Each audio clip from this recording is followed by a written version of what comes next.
In my video, His Name and His Torah, I blew the trumpet shouting certain things that are of extreme importance.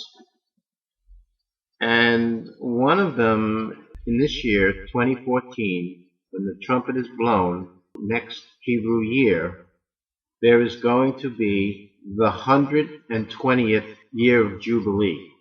There's 50 years for each Jubilee, so 120 times 50 will give the present year, 2014, to herald the 6,000th year since Adam, which is, to me, is very highly significant.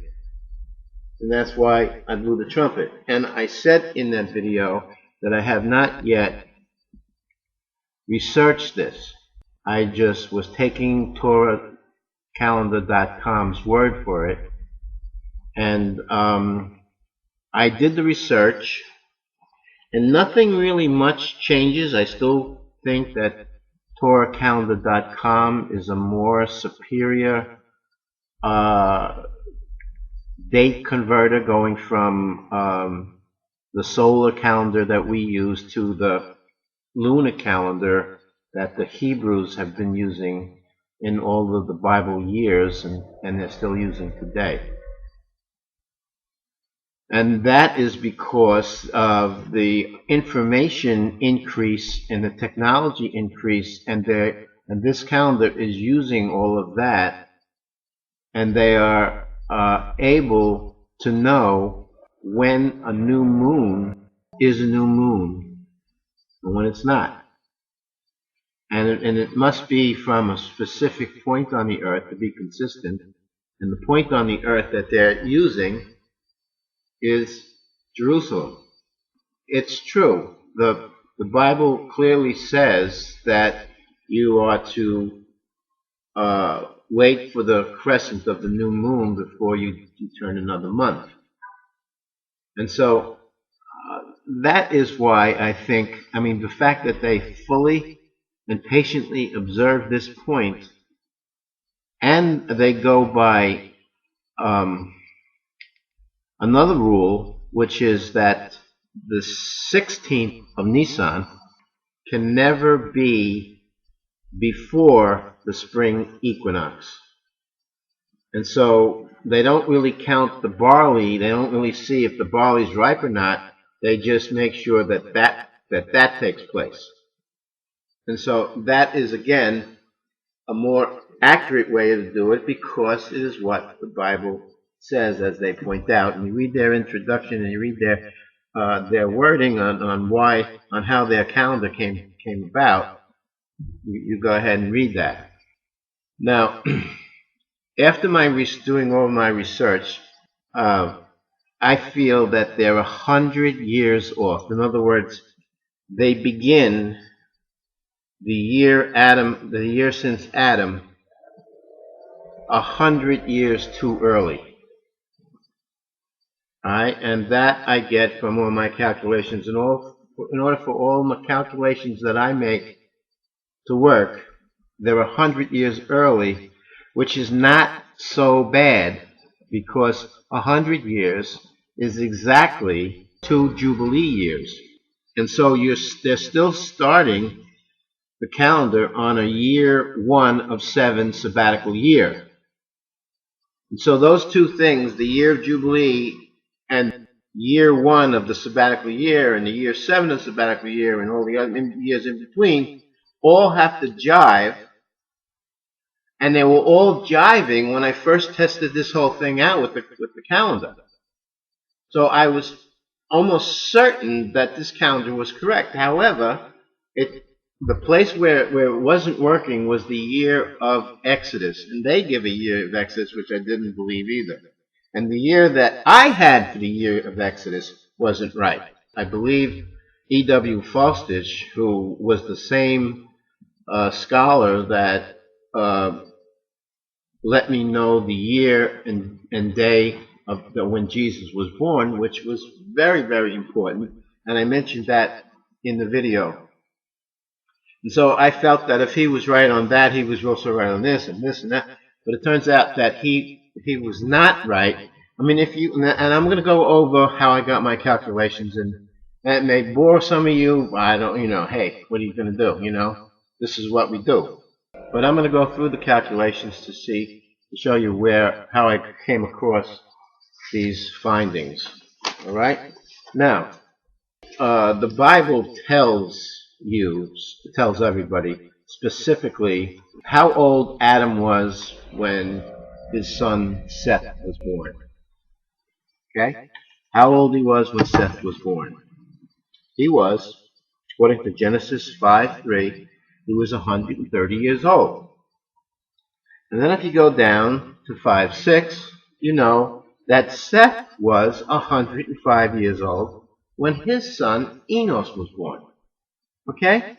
And then if you go down to all the way down, you keep going with all the generations, they were all given, all the number of years from how old the father was when the son was born. And all we have to do is do the math, and Genesis 5:28 says that Lamech was 182 years old when his son was born, and in 5:29 he calls his son Noah. So we have the amount of time from when Adam was born until Noah was born. And that, if you do the math and you do it carefully, it comes to 1,056 years that he's born. And then Genesis 5:32 says that Noah was 500 years old when Shem, Ham, and Japheth were born. They must have been triplets. So that puts Shem 1,556 years since Adam. Okay? Genesis 11:10 says that Shem was 100 years old when Arphaxad was born. Okay? And then we keep going down that list, and we get to Genesis 11:26, and Terah lived 70 years, and Abraham, Nahor, and Haran were born. And again, we must have had triplets there. Now, that's the important date for us to know how many years it was when Abraham was born, and it was 1,946 years. Genesis 11:31 says that Abraham was at that time of his life, he was in a place called Haran. And Genesis 12:1-3 gives a promise to Abraham. Now, I come up with 2,010 years was the date of that promise. And it doesn't say anything there, but I think Abraham was 64 years old when God gave him that promise, and he was still living in Haran. To keep going here, Genesis 12:4 says that Abraham departs from Haran to go into Canaan, and he was 75 years old. So that puts that year of 2,021 years since Adam. Now Genesis 15 describes a covenant that God has with Abraham, a covenant and a promise to the covenant, and that is in Genesis 15:13.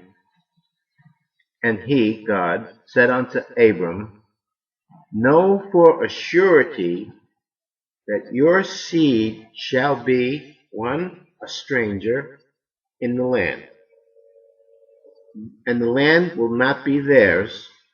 2, and your seed will serve them. And he's saying that they shall afflict them, his seed, for 400 years. Now, when he said that, it was a prophetic duration amount of time, and he gives that time to be 400 years.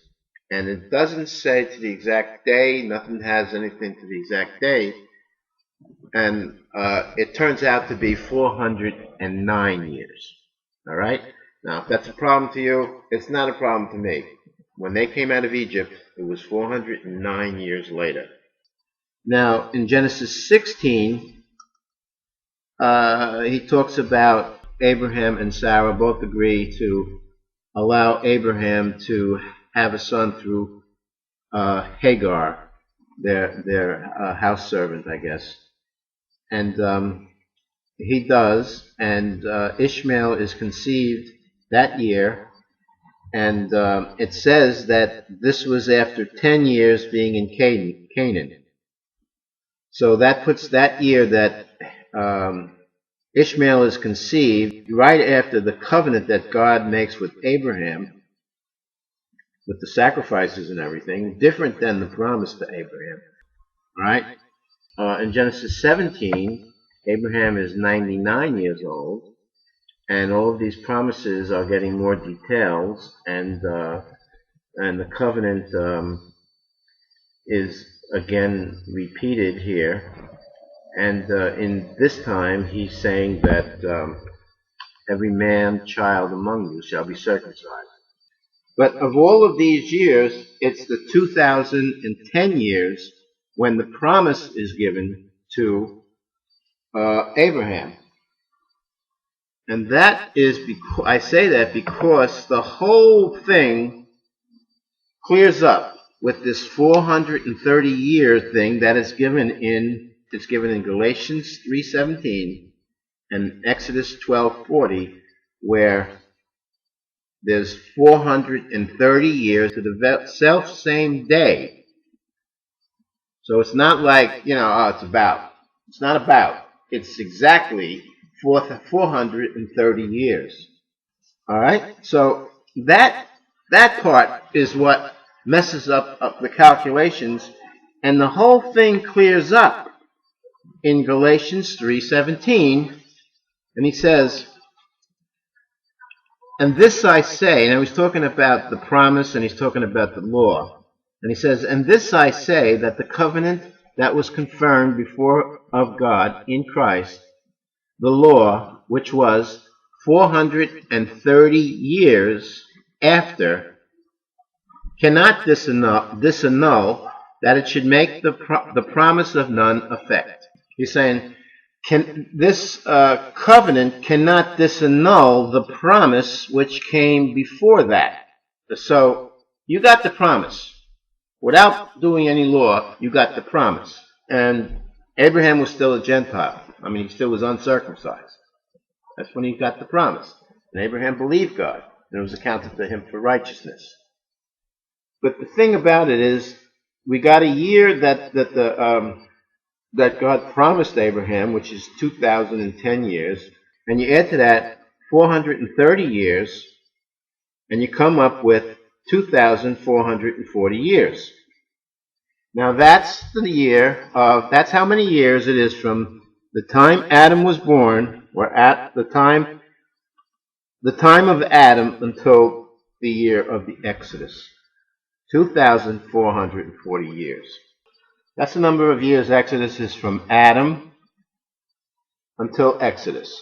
Now, we're ahead of Exodus, a very accepted date for Exodus by some circles. And this is the date that I'm accepting. It's 1446 BC. I'm accepting, except I'm just going to go one more. I'm going to think that there's a miscalculation there. So 1447 BC is the year I think that the Exodus took place. Okay? Okay, assuming I'm right, we can calculate how many years it has been since Exodus until now. All right?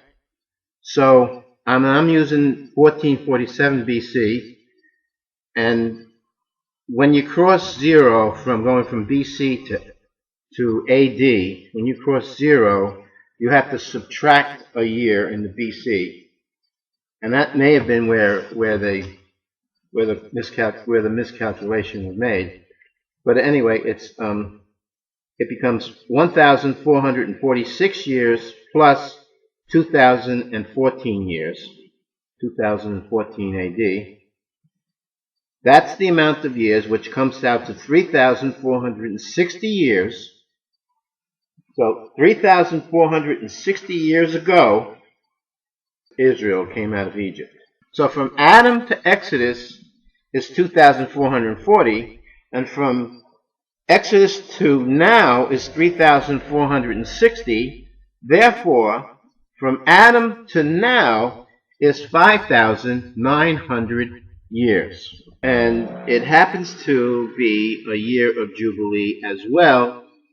And again, TorahCalendar.com disagrees with this year, but it's exactly 100 years more than what I'm saying here.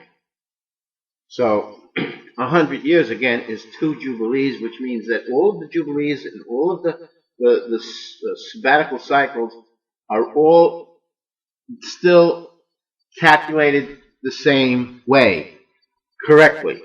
Okay, now, you can't just say, okay, close the book and we're done. There are other things that have to match. And let's go to, now in 1 Kings 6:1, it says that the Exodus, from the Exodus until the 4th year of the reign of King Solomon, in the 2nd month of that year, there are exactly, well, it turns out to be exactly 480 years. All right? Now, so if you do the math, you start out with 1447 BC, and you take away 480 years, you get to 967.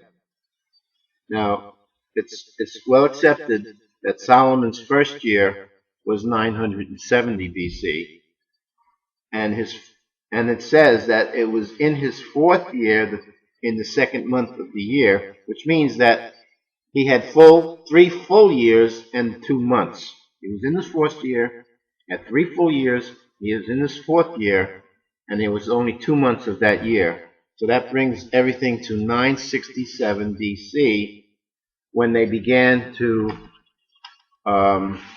build the Temple of Solomon.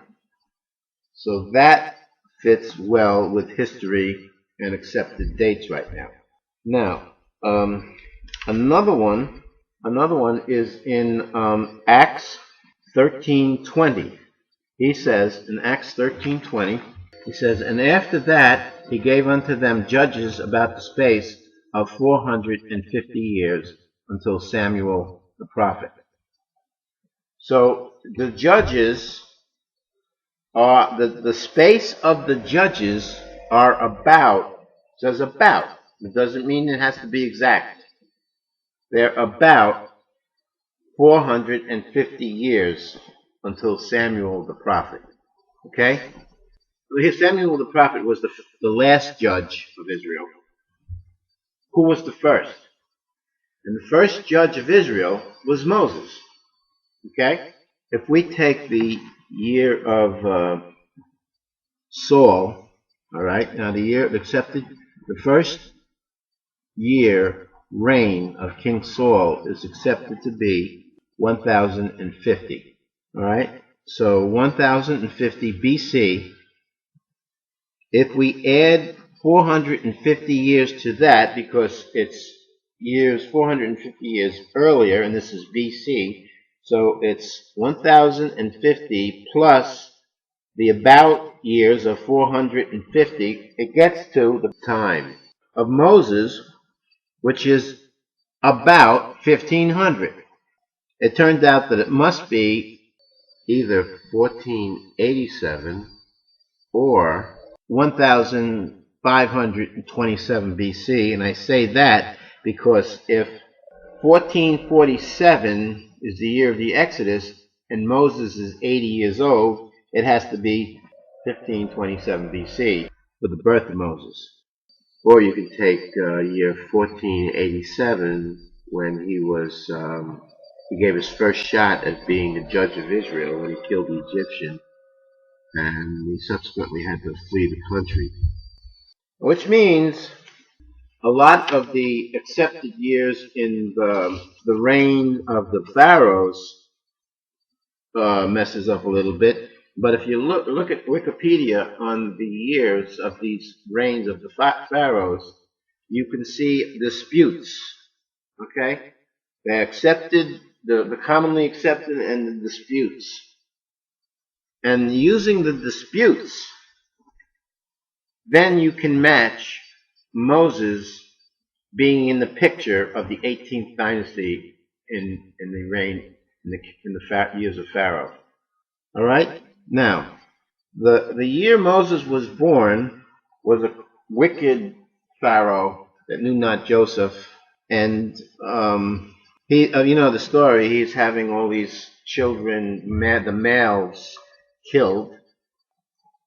I take Tutmosis the first to be that Pharaoh, and again, the disputed year for him to become Pharaoh is 1526 B.C.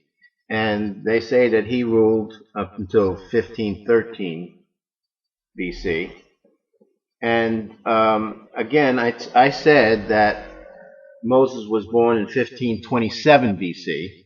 Now, what I'm thinking there, my thinking along those lines is that he was acting as Pharaoh. His father was probably very weak, about to die, and he died shortly after that. But I think he was acting as Pharaoh before he became Pharaoh. Right along the same time of him becoming Pharaoh is Moses being born. Let's put it that way. Okay?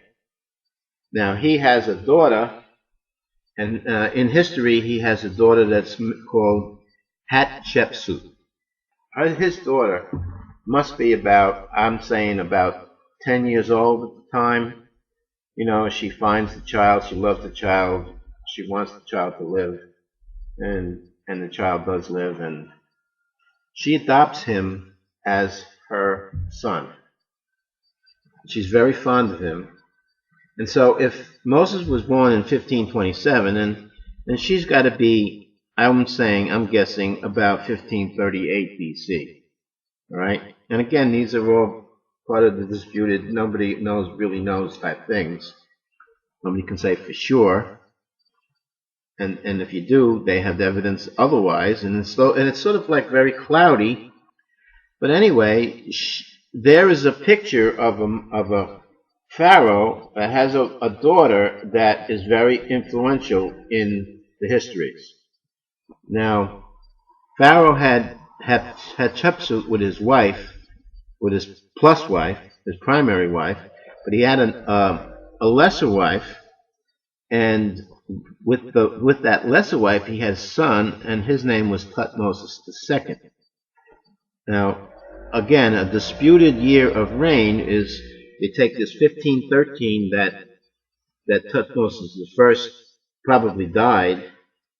The reign is picked up by Tutmosis II in 1513, and it gives his reign up until 1499.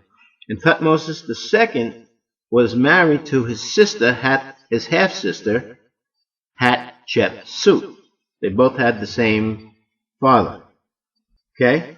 And to gain strength, he married his stepsister to gain influence, as they say. And anyway, that Tutmosis II had a lesser wife, and Tutmosis III was born from the union with his lesser wife. And Hatshepsut had an adopted son, and that was Moses. And it says in Hebrews 11:24, when he became of age, he refused to be called the Pharaoh's son. And he felt his calling to be a deliverer of Israel.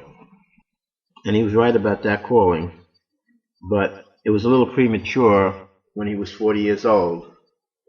And he fled Egypt, and he went and he lived for another 40 years out shepherding with the Midianites and living with his wife, Zipporah, his children.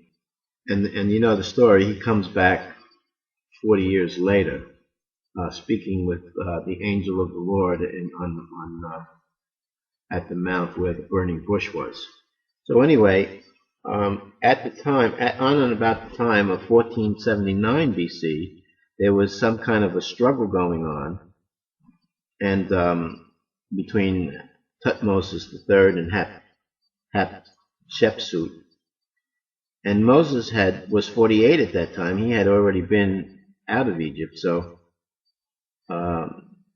he wasn't going to be the pharaoh. And anyway, the power struggle went, and it looks.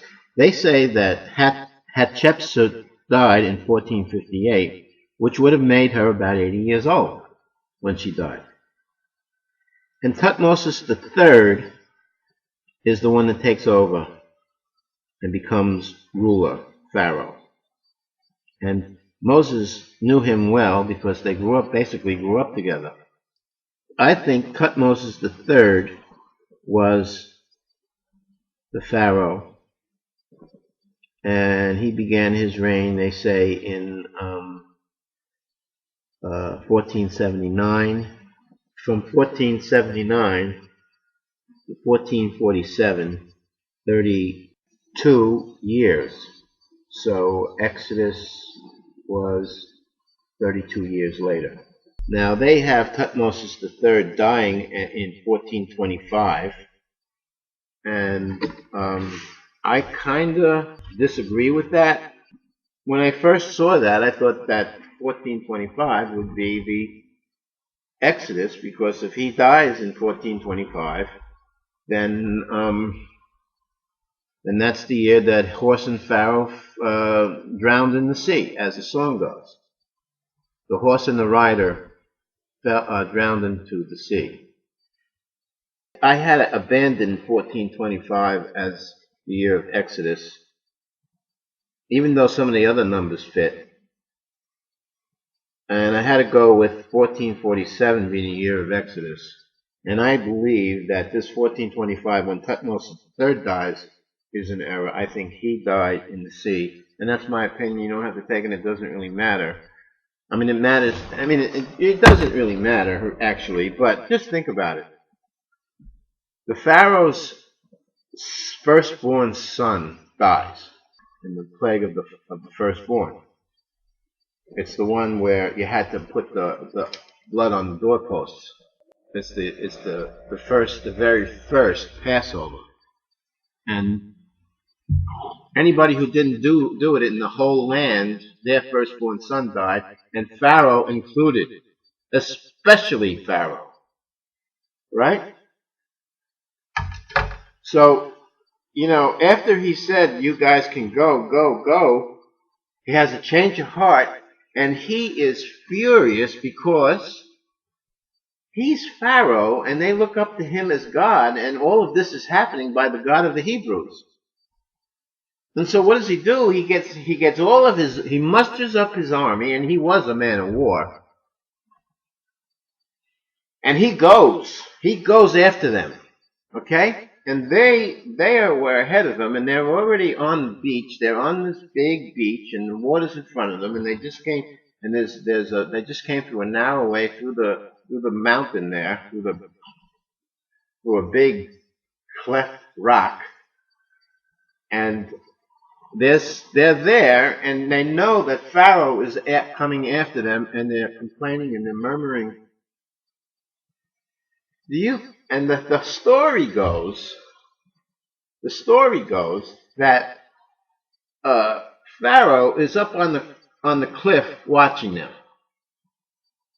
And now, what is he? He's a man of war, and they have all of the arrows. They have all of the weapons. They have the swords. They have the chariots. They have the horses. They have all of the strength. They have all of the might. And the children of Israel got nothing. They got nothing. Except all the gold they got in the pockets. And the jewelry, they got that. They have nothing.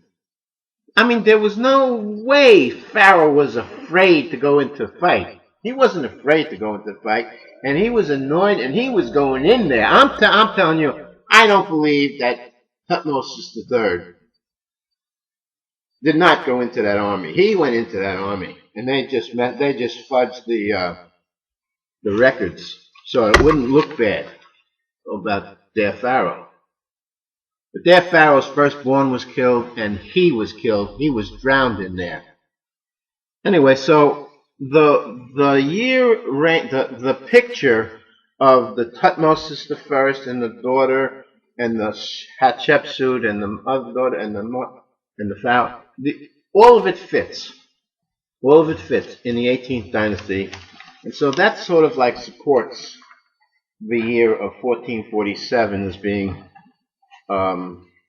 It's another way of supporting the year of 1447. That's it. So I basically am just correcting something I said. I said that this is year that 2014 begins the 120th Jubilee, and I'm changing it. I think it begins the 118th Jubilee. The trumpet will begin year 5900. I think that 2015 will begin 600th century. 600 centuries since Adam, which is still very significant.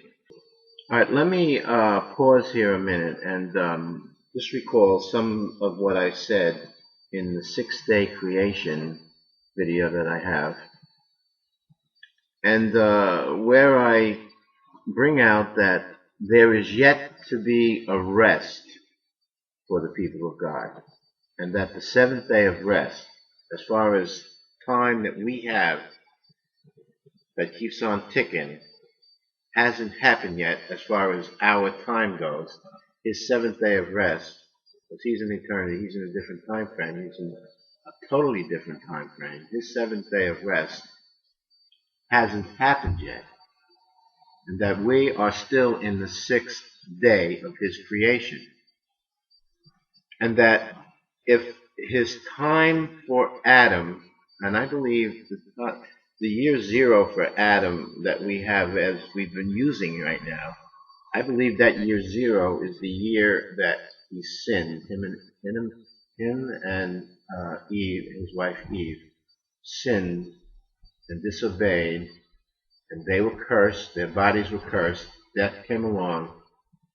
You shall surely die came, and the earth was cursed, and they ate of the tree of knowledge, and everything was totally different. And I think, I'm just saying now, I think that was in the 6th day, the 12-hour day in which God was working that day, and he still is working. If that were midday, if that were 12 o'clock, okay, then there would be still 6 hours from then. So if there were 6 hours, each hour is 1,000 years. This coming year, 2014, when they blow the trumpet, it's going to be year 5,900. Okay? That means there's 6 minutes left of that day of creation. There's 6 minutes left. There's another 100 years left. 100 over 1,000 is 1/10. 1/10 of an hour is 6 minutes. We're in the final 6 minutes. We're in the 6th hour, and in the 6th, in 2015 is going to begin the last 6 minutes. And we have yet to have the 7 years of tribulation that are coming up. So if TorahCalendar.com was right, and this is the 600th year when the trumpet's blown, totally significant. But after we recalculate and we readjust and we realize maybe, hey, hey, it's a better fit is 5,900 years. It's still, I mean, the fact that we got 6 more minutes left, that's not plenty of time. We don't have plenty of time. So it's still a very significant year. I'm not going to retreat in my thinking that it's very important, that these times are very important, that it's very, very close. They were saying it's close 2,000 years ago. Why should I retreat in saying that this is not close and this is not something that you should start telling your neighbors about? Okay, and that's really all. I mean, the main thing is the other video. Take care. Jesus loves you.